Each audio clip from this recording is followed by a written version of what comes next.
Eververse, this is GRIMOIRE coming at you with another Destiny video. Today I want to give you guys a quick tour of Felwinter's Peak, so when you guys land, you guys know where to go and where to get started.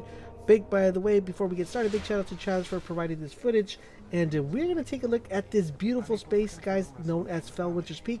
You're going to be able to access this one after you fight off the Fallen and get right off the bat. So as soon as you guys go ahead and land, the first thing you're going to notice is the bounty tracker. The bounty tracker will be to your left hand side, and you're going to be able to not only collect the bounties from him, but he is like really quick to access, which is really cool, especially in a social space. Next up, staying on the low ground, if you go dab right the middle up the stairs, you will go ahead and be able to encounter the Postmaster. He's going to have all the stuff that you're going to be able to pick up when you guys are completing the first strike and clearing this out. If you guys got any blue ingrams, you're going to definitely be able to pick it up from him. If you head to the right, you're going to be able to access Eververse. This is where you're going to be able to get your Gallahorn. You're also going to be able to get the emotes, your Radiant Treasures, and all that good stuff that you guys need from Eververse. Next up, if you head a little bit further up, right down on the middle, on the top of the stairs, you're going to be finding our main tour and our main guide for Rise of Iron, Lord Selden, and he is going to be able to give us all the Rise of Iron quest lines that we're going to be able to unlock and we're going to be able to do. For example, we have to light the braziers on the temple. So this is what we're going to do. Cool thing about this is you're able to pick up old emblems and old shaders from Iron Banner past, and you should be able to pick those off right off the bat. All you got to do is just have the right material to pick up either the shader or the emblems. After you get done speaking with him, right in front of him, you are going to find our second new character that we have, and she is the brand new Crypt Arc, and hopefully she's a little bit more generous than the old one, as you guys have right there. Boom, off of blue, you guys see a legendary. So that's a quick tip, guys. If you guys have your blues, make sure you guys keep them, because those could turn into legendary. So do remember and do keep that in mind.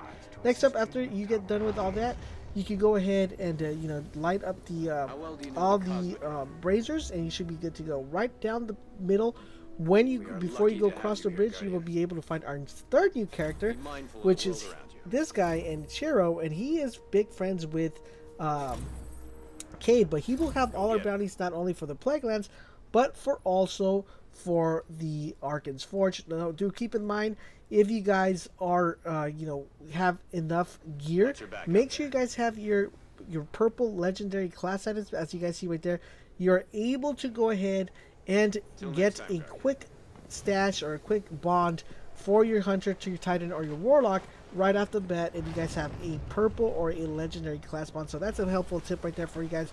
Make sure you guys keep that and have those ready to go for your each individual character. So right off the bat, you can start at 340.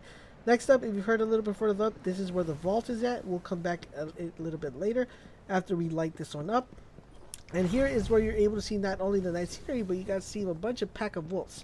But right down up the stairs to your right hand side, you'll be able to access your vault in case you need to store stuff away, or if you don't, then if you go further in from Tyrakan onto the backside of the left or right, that's where you're going to be able to find the bells, and you should be able to know the bells have a secret thing for us in store that we are able to find, you know, kind of as long as we find the right ringtone, or we find the wrong rhythm, or the right, sorry, not the wrong, but the right rhythm to play those bells, we will be able to maybe unlock something. But remember, guys, keep it locked to this channel. As soon as we solve that, we'll have a video up giving you guys the solution on the right way to ring the bells.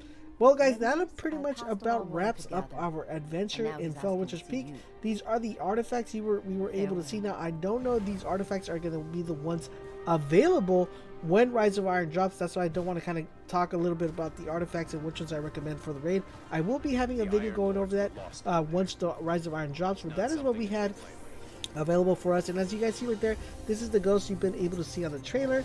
You're able to pick it up right when you spawn and unlock that nice grimoire. And that about wraps it up, guys. That is Felwinter's Peak. That is the tour. That are all the brand new characters that are currently right now in Felwinter's Peak. So make sure you guys keep it locked here if you want to stay up to date to everything that has to do with Rise of Iron. And don't forget, guys, for all things Destiny, keep it locked here, and I will catch you guys on the next video.